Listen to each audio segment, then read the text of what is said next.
Salut les amis, c'est Nico Genzi. Écoutez, aujourd'hui, une nouvelle petite vidéo. On me demande souvent quels sont les pièges, les erreurs à ne pas faire quand on veut investir dans l'immobilier, que ce soit dans un investissement locatif ou dans l'achat de sa résidence principale. Alors aujourd'hui, je vais vous donner ce qui pour moi est la pire des erreurs. Ça va être de mettre de l'affectif dans votre acquisition immobilière. Voilà, il ne faut pas oublier que l'immobilier, c'est 4 murs, un toit, et c'est un moyen d'arriver aux objectifs que pouvez vous fixer en termes de patrimoine, d'indépendance financière, de vos besoins pour vivre correctement plus tard.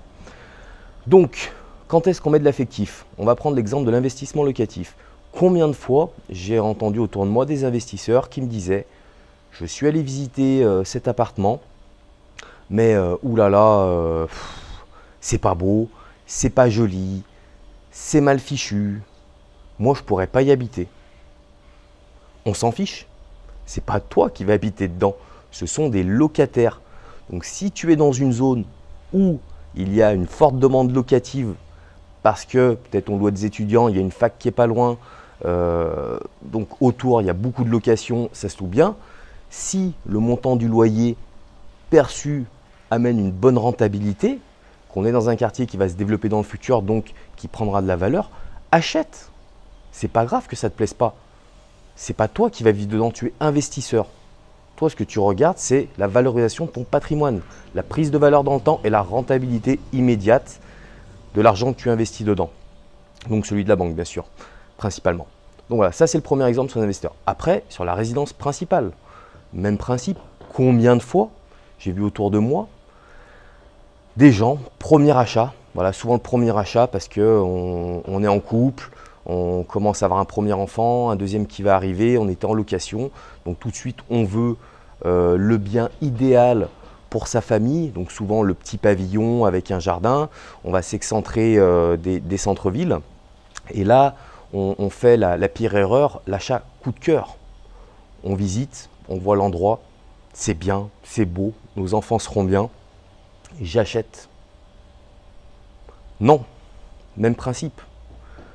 Quand tu achètes, réfléchis bien. Est-ce que ce bien prendra de la valeur dans le temps? Et à quel niveau de valeur il va prendre dans le temps? Ça, c'est hyper important. Et est-ce que le prix où tu l'achètes n'est pas trop cher? Et je vais vous dire un truc, quand c'est de l'achat comme ça, coup de cœur, non réfléchi, c'est presque toujours acheter trop cher. Ça, c'est une certitude. Donc les gens se disent, ça y est, j'ai le budget, ça correspond à ce que je veux pour moi, pour ma famille, pour l'évolution de cette famille-là.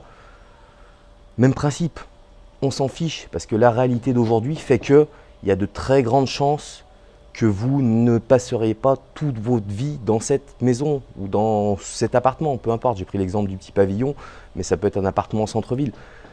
Aujourd'hui, voilà, on n'est plus au temps de nos grands-parents, même encore de nos parents qui faisaient construire leur villa pour leur retraite, pour toute leur vie. Non, aujourd'hui, on bouge, on a des situations de vie qui font qu'on peut arriver à se séparer. Enfin, il y a plein d'éléments dans la vie qui font qu'un bien immobilier, on a amené à le revendre.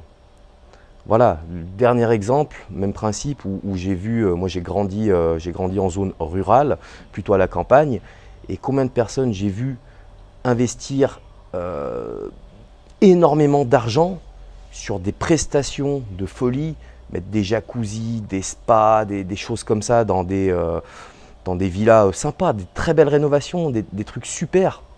Par contre, à la revente, il y a un prix plafond. Parce que les personnes qui achètent dans ces secteurs-là, voilà, c'est des jeunes couples qui sortent de la ville, ceux que je viens de citer précédemment, et ils sont plafonnés par leur capacité d'emprunt, leur budget. Donc aujourd'hui, il ne faut pas rêver. Tout cet investissement que ces personnes-là ont fait dans ce bien coup de cœur, ce bien qui leur plaît, c'est de l'argent perdu, c'est de la consommation pure. Et c'est très très dommage. Bon, j'ai des travaux à côté, c'est sympa.